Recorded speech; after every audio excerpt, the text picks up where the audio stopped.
history and experience.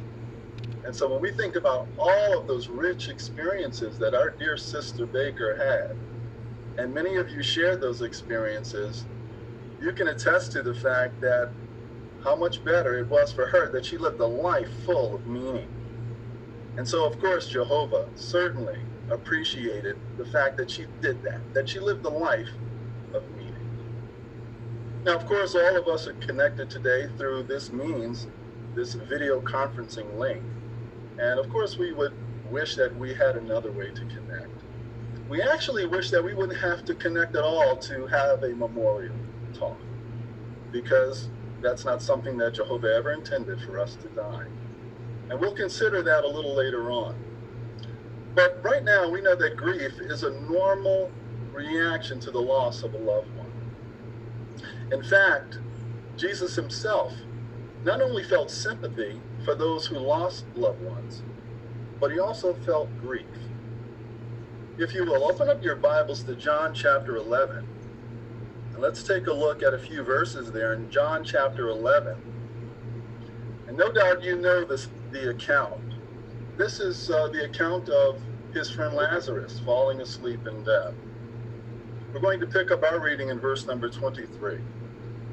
And there, speaking of course to Martha, Jesus said to her, "Your brother will rise." Martha said to him, "I know he will rise in the resurrection on the last day." So Martha understood that there was a time appointed for a resurrection to occur. She understood that well. But we mentioned that Jesus also felt grief.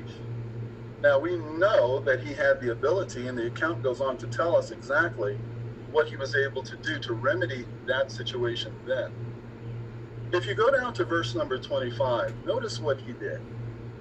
Jesus said to her, "I am the resurrection and the life.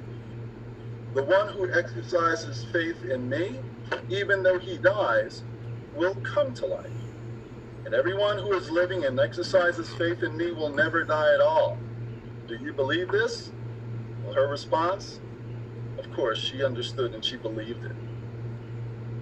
But notice in verse number 33, when Jesus saw her weeping, and the Jews who had come with her weeping, he groaned within himself and became troubled. He said, "Where have you laid him?"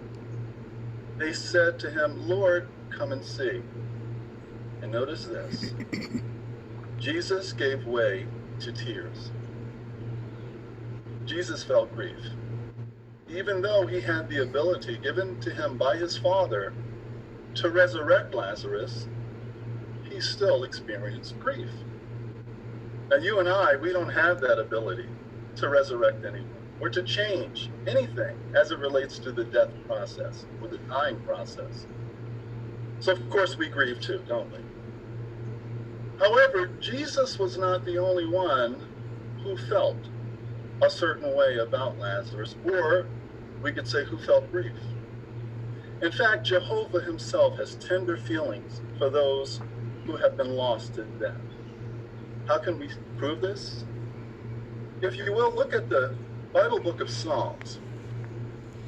Now let's focus our attention on a thought here that shows us exactly that Jehovah God indeed feels, and he feels deeply. Because of course, Jesus got his feeling from his Father. Notice, chapter 34, and let's look at verse number 18. So Psalm 34:18, it says, "Jehovah is close to the brokenhearted. He saves those who are crushed in spirit." So clearly it tells us that Jehovah feels about the losses that we all sustain. But Jehovah says he's going to do something about it. Not only does he just feel, he purposes to do something about it. If you consider the 147th Psalm, let's see what it has to say. Psalm 147, and let's take a look at verse number 3. 147 verse 3 says, "He heals